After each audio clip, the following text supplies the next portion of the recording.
Is censorship happening in the Greenville library system? More about that later. Men's basketball wrapped up the SoCon tournament this past weekend.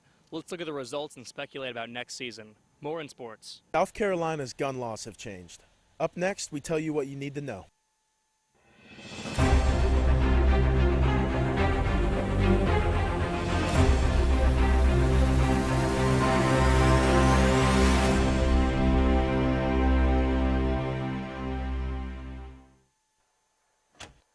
Good evening and thanks for joining us. I'm Cole Morehead. Let's get right to our top story. Recently, the Greenville County Library System made the decision to move all books discussing trans issues to an adults-only section. On February 26th, the board unanimously voted to move all trans materials for children 12 and under into the parenting and early childhood sections. This means that anyone who is under the age of 17 would need parents' permission in order to check out these books. This decision was made after a parent complained about the book Melissa, previously known as George, which is about a kid in the 4th grade who is trans. I spoke to Miles Dame, who is the outreach assistant at the James B. Duke Library on Furman University's campus, about what moves like this mean. Libraries are not necessarily meant to make a moral judgment on the content of the materials in them. They're meant to provide information, and the judgment about whether the book or the article or whatever somebody's accessing in a library is up to the person using the library. Censorship itself can take the place of moving a book so that there's restricted access to it, or, you know, redacting parts of a book that you find inappropriate, or, you know, completely removing the book from the collection. So even though they didn't remove the book entirely from the library, they've essentially removed it from the target audience of the book. And so it is still a form of censorship. This has been Marissa SCHABES with the Nightly News. Thanks, Marissa. According to a new study by PEN America, there were 3,362 instances of book bans in school classrooms and libraries in 2023, more than 40% of all cases occurring in Florida.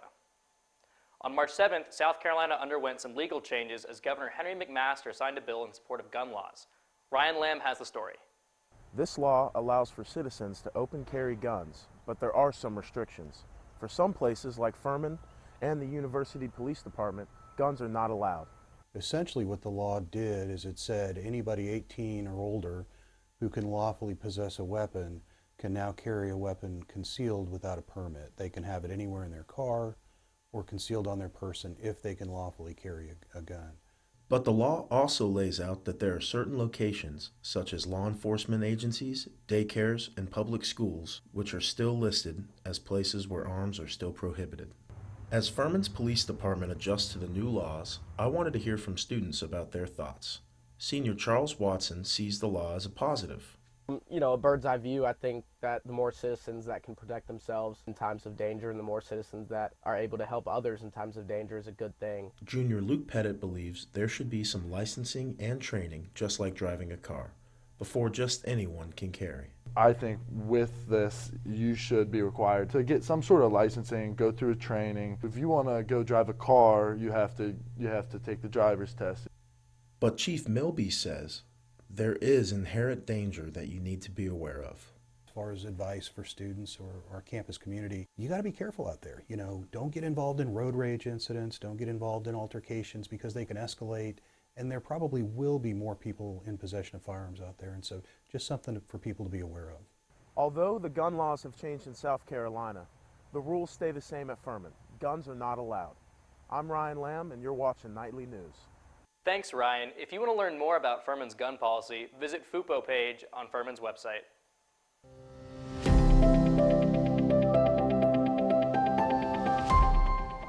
Elizabeth Davis will remain as Furman's president through 2030. That's because the Furman Board of Trustees recently voted to extend her contract. Under her leadership, Furman has entered the top 45 colleges ranked by U.S. News & World Report for best colleges. President Davis launched the Furman Advantage and the Pathways programs with the goal of innovation for the student experience. She attributes her desire to stay to the dedication that Furman faculty shows for teaching undergraduate students. She hopes to further Furman's legacy in the next 6 years with the Clearly Furman campaign. When the board decides to extend a contract, I think what the signal that they're sending is things are going well, we're not going to rock the boat. It's stable. There's a lot of upheaval in higher ed right now. Furman is so strong and just getting better and better. So you made a good choice when you picked Furman.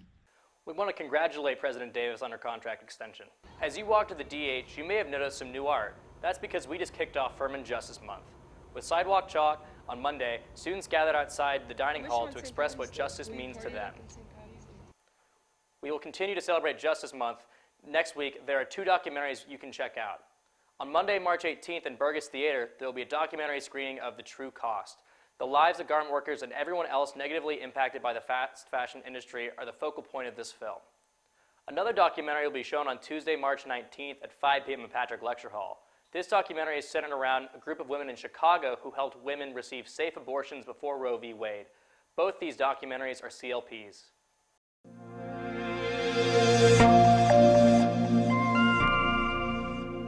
On February 29th, Zeta Tau Alpha hosted the final event of their fundraising week, Big Man on Campus. 9 contestants faced off at an all-male pageant to raise money for breast cancer awareness and education. Miss Nancy, Mr. Jim, and Tate Denham judged contestants on their group dance, talent, and question responses. This year's Big Man on Campus is Sam Leonard. Here's what he had to say after being crowned. I decided to do it as I'm a senior. I only had 1 year left to do it. I wanted to make sure that I did it when I was at my best. And my sister was a Zeta here. She helped found the sorority, and she really moved me to help do BMOC. On Wednesday, Furman University International Student Association celebrated the dance festival. The crowd was buzzing as the performances started. There were many fusions of dance styles, including K-pop and Bollywood, and belly dancing with hip-hop. Hey, this is Pratik Shrestha from Nepal, and namaste. I'm really glad that I can show my culture today. I'm showing India and Nepal today, and I'm really thankful to Furman that I got a platform to show my culture. So thank you so much. This dance festival occurs every spring semester, so if you want to participate, look for flyers next spring. The creative juices were flowing on the Judson patio Wednesday as students got to practice some pottery and painting. Diving into a world of colors and imagination, students were invited to create various forms of pottery and brush on some paint in an effort to alleviate stress. We really just want to promote mindfulness and mindfulness-based resources to students, and also just give students the ability to come and reduce stress and hang out and have fun as well. These types of events allow students to unwind and temporarily disconnect from the information overload of their classes while also creating something beautiful. This event was sponsored by the Palamine Club as one of their Mindfulness Week activities.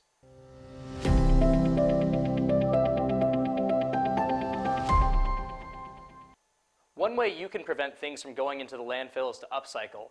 Our own DISHA Patel is here to show us how it's done. DISHA? Thank you. Today's world is all about upcycling, taking something old to turning that into something new. Who doesn't love that? So today, I'm gonna go to a local thrift store and find a piece of fabric and turn that into something new. So let's go.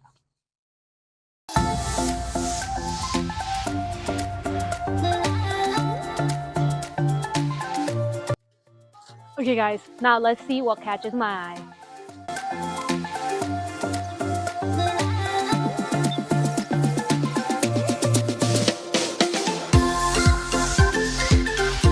Ooh, here's a piece of fabric that has a potential. Let's do the magic.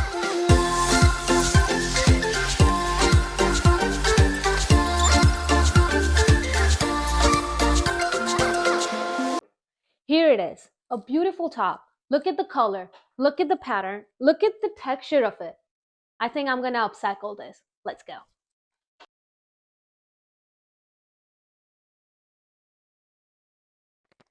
I'm turning this plain fabric into something extraordinary. A tote bag, a funky scarf, or maybe even a patchwork pillow. The possibilities are endless. Remember, upcycling isn't just about saving money, it's about reducing waste and expressing your unique style. Also, sorry guys, I don't know how to use sewing machine, so my mom will be helping me with my idea. Ta-da! Look at this. It looks so pretty, but this was just an idea that I tried out. But for you, you could do something better. You could take an old t-shirt, a pant, a t-shirt again, a shirt, anything, and let your creativity run wild. Thank you so much for watching. Back to you. Great job, DISHA. If you are interested in upcycling or love creating, the Furman Eco Fair is happening on March 28th from 3:30 to 6:30, where you can buy and sell. More than 200 of you got a sweet treat Tuesday, all thanks to FUPO. They gave out free popsicles from 1 to 2 on the library steps to all who wanted them. The Pops of the Cob event intended to bring students, staff, and FUPO together. Thank you, FUPO, for giving out popsicles on this warm day. Just so thankful to be here in this beautiful weather on the porch of the library, fellowshipping with our campus police and enjoying popsicles from Common Pops. Thank you guys. FUPO is so sweet. Thank you so much. I love popsicles and I love FUPO. This is the first week back after spring break, so we wanted to see what you were up to. Micah went to the mall. This is Michael Robinson reporting with Nightly News, and today we're going around campus asking people if the spring break trip made it out the group chat. Oh my gosh, today we're here with Abby. And did your spring break plans make it out the group chat? Yeah, I was able to go visit my girlfriend in Florida. I missed 2 classes because I had to make it as long as possible, get all the time out, but yeah. Okay, so you enjoyed yourself. What part of Florida did you go to? Orlando, which people say it's amazing, but the driving there is awful. Would you go again next year? Yes, just because she's there, not for the theme parks. Thank you, Abby. We are here with Nicole. Nicole. Did your spring break plans make it out the group chat? They did. My roommates and I went to Santa Rosa Beach, Florida. Santa Rosa Beach, did you drive or did you fly?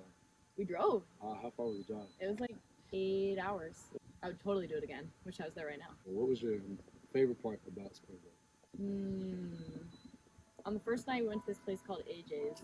And it was really fun, and there was a bride and groom who had just gotten married. So we got to dance with them, and it was awesome. Okay, thank you. Yeah. We are here with Campbell. Campbell. Did your spring break plans make it out the group chat?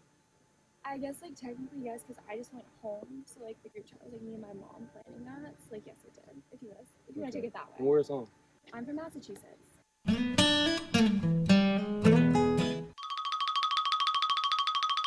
All right, today we are here with Maggie and Owen. Okay, Maggie and Owen. Did you guys spring break plans make it out the group chat? I went to Barcelona with my mom. Barcelona. What about you? I did not make any plans. You didn't make any plans. Why not? I don't know. There wasn't anything to do. Are you a freshman, sophomore? I'm a freshman. Yeah. Freshman. All right, so maybe next year. Yeah. What about you? Would you go back to Barcelona? Yeah, it was nice. Okay, thank you. Well, I hope spring break is a blast next year. This is Michael Robinson reporting for Nightly News. Not everybody got to have fun in the sun. Let's go to Joanna to see what our athletes were up to over spring break.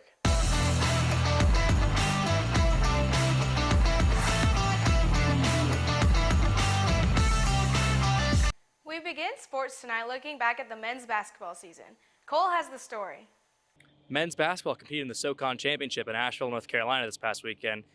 They were the 5 seed and they took on the 4 seed Western Carolina Catamounts in the first round. This one was a nail-biter as the Paladins and Catamounts were trading blows for the better part of the second half. Western Carolina had Furman beat in field goal percentage and rebounds, but suffered due to missed free throws, turnovers, and unnecessary fouls. SoCon Player of the Year, Vontarius Woolbright, was nowhere to be found, putting up a meager 11 points and being a non-factor in the game. Just like last year's tourney game against Western, this one went to overtime. Luckily, the Paladins were able to pull this one out thanks to a big group effort of securing rebounds when the game mattered most, upsetting Western 79-76. The Dins moved on to play the 1 seed Samford Bulldogs, who they had split with in their regular season matchups. Furman let both an 8 and 9 point lead slip through their fingers in the first half, letting the Bulldogs go on a 20-5 run to end the first half, leading 34-28. The Bulldogs increased that margin to as many as 16 points with 5 minutes left in the second half. Every time Furman looked to have some momentum, Samford's Achor would slam the door shut. Furman was able to close the gap to 6 points in the final minute, but it was too little too late, falling 84-77. However, it isn't all bad news for the Dins this season. JP Pegues joins WCU's Vontarius Woolbright, Samford's Achor, and others on the All-SoCon first team. Marcus Foster also made the All-SoCon second team. The Dins finished their season 17-16, their worst win percentage of the Bob Ritchie era and the worst since 2014-15. This is a cause for concern as 14 of these wins came at a home or a neutral site. Next season, the Dins will be losing their home court advantage as they'll be playing downtown at Bon Secours Wellness Arena, where they are 6-2 since the pandemic. I won't speculate on how the roster will be affected by the transfer portal next year, but let's just say there will probably be some shuffling on this team in the next coming weeks. Reporting for the Nightly News, I'm Cole Moorhead.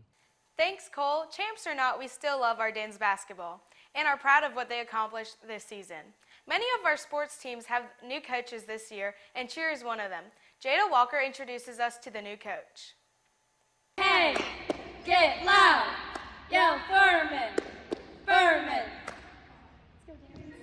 We've seen them at football. We've seen them courtside at basketball.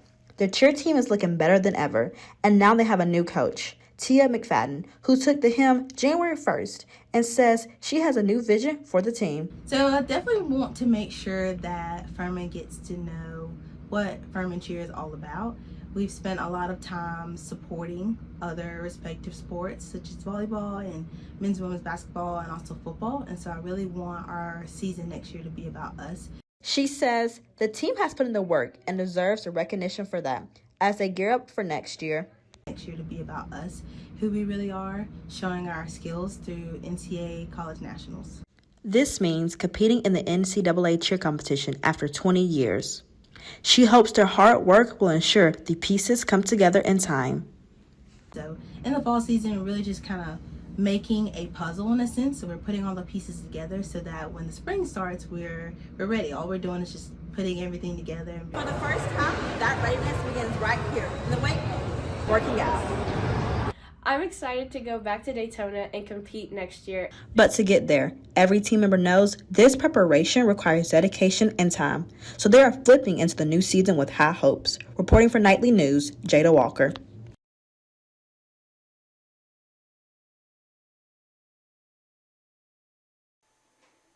Even though the season is over, if you are interested in flipping into the new season in the fall, you can email Coach Tia at tia.mcfadden@furman.edu. Let's take a look at some scores from this past week. Teed up first is golf. Audrey Rue and Anna Morgan both tied for 23rd at the Valspar Augusta Invitational this past weekend in Augusta, Georgia. Women's tennis got blanked by Wake Forest on Sunday, but bounced back, shutting out Quinnipiac 7-0. On Sunday, women's lacrosse fell to Oregon and Eugene, 8-17. They weren't able to rebound, dropping a home game against Virginia Tech on Tuesday, 9-20. Softball played in the Bulldog Classic this weekend and were swept in all 4 of their games against Jacksonville State, Miami, Ohio, and Georgia. On Tuesday, they fell to Gardner-Webb in extra innings, but were able to snap their 8-game losing streak in the second game of the doubleheader, winning 9-5. A sports team you may not know we have, the equestrian team. ESMIE Fernandez has more on that.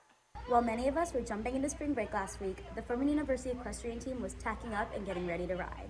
I joined them at Lander University for their biggest show of the year. FUISA President Alexis Spainauer explains what's so special about this particular weekend. We compete with a bunch of different schools in our region. We go to 4 horse show weekends a year, which is a total of 8 shows. And then today we are at regionals, which is a post-regular season competition. 3 equestrians, Gracie Schreiner, Brooke Callisto, and Lauren Orphanek, represented Furman at this show. While competing, they demonstrated different skills, including control over the horse's gait and jumping fences in a choreographed route. Across all riders in the region, Gracie Schreiner placed 5th in limit fences, and Lauren Orphanek placed 6th in the intermediate flat. Although this was their last show of the academic year, FUISA is already setting their sets high for next season. We'd love to send a few more riders to regionals next year and hopefully get someone through to zones and maybe nationals next year. If you're interested in keeping up with the team, follow them at Furman_equestrian. This is Esme reporting for the Nightly News. Back to you. Thanks, Esme. The equestrian team is always looking for new riders. Regardless of if you've never touched a horse or if you've been cantering your whole life, you can join the equestrian team. As for other sports, this coming week, women's tennis takes on Sanford on Sunday here at 11 a.m., but everyone else is on the road. Cole, back to you. Thanks, Joanna. What better way to be welcomed back to school than with love from a therapy dog? As part of Furman Palamine's March Mindfulness Week, we got to swing by and check out some of the amazing opportunities that they have produced for our campus. A fan favorite, the therapy dogs. Therapy dogs reduce stress on patients.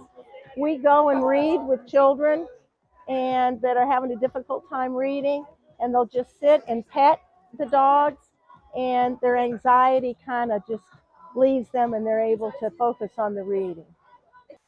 Keep up to date with all things Palamind. They surely help campus stay positive.